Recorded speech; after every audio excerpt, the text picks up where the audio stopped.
Hi, it's Risa. Just want to teach you how to make broccoli flatbread. I love the zucchini flatbread, so I had a big bag of broccoli. I have an onion, and I'm going to use oats this time instead of flour, eggs, baking powder. Okay, and it's going to be super delicious.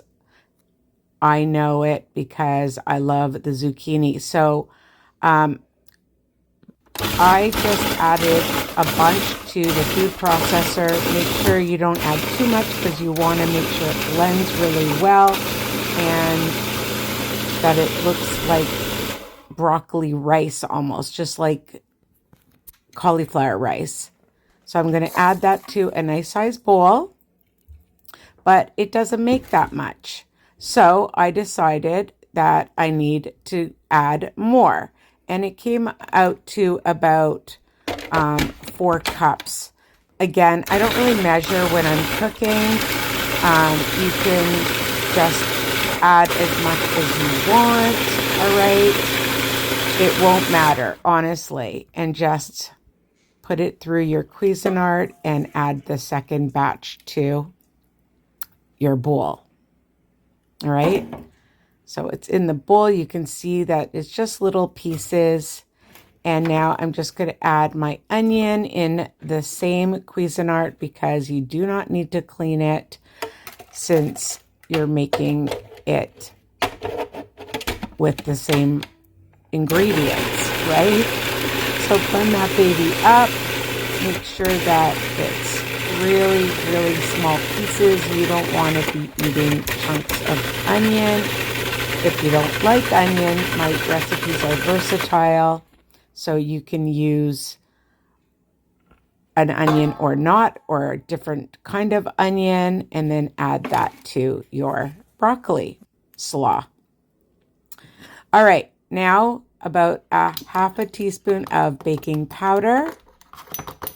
And I'm actually going to add that to my oats, about a 1/3 cup. If you want to use flour, you can.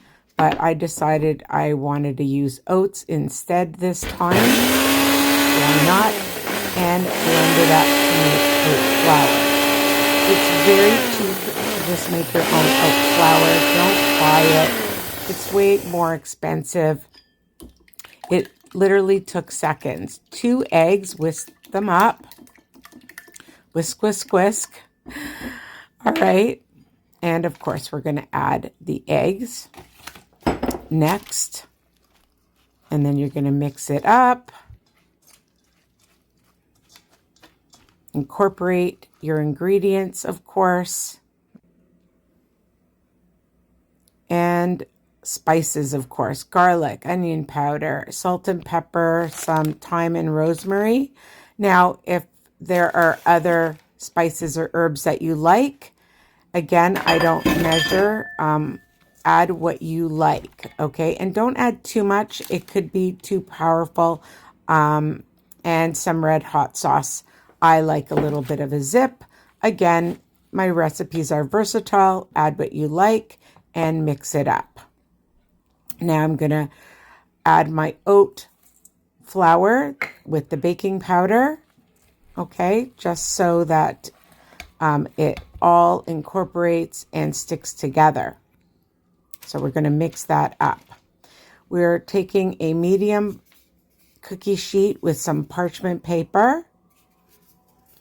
And we're going to use some spray, whatever you want. I'm using avocado spray that I get at Costco because it's a better price. And then we're going to add the mixture to the baking dish. And I spray it so that it gets crispy on the other side, on the bottom, and also it won't stick. All right, that just helps to make sure that it doesn't stick. Pat it down. I'm just using my hands, it's just easier. And I decided, why not add some sesame seeds? Sesame seeds are great. It makes it look pretty. It makes it more flavorful. If you want, you could use bagel seasoning on top, or poppy seeds, or no seeds at all. just leave it like that. All right, so again, measure with your heart. Make sure they're spread out.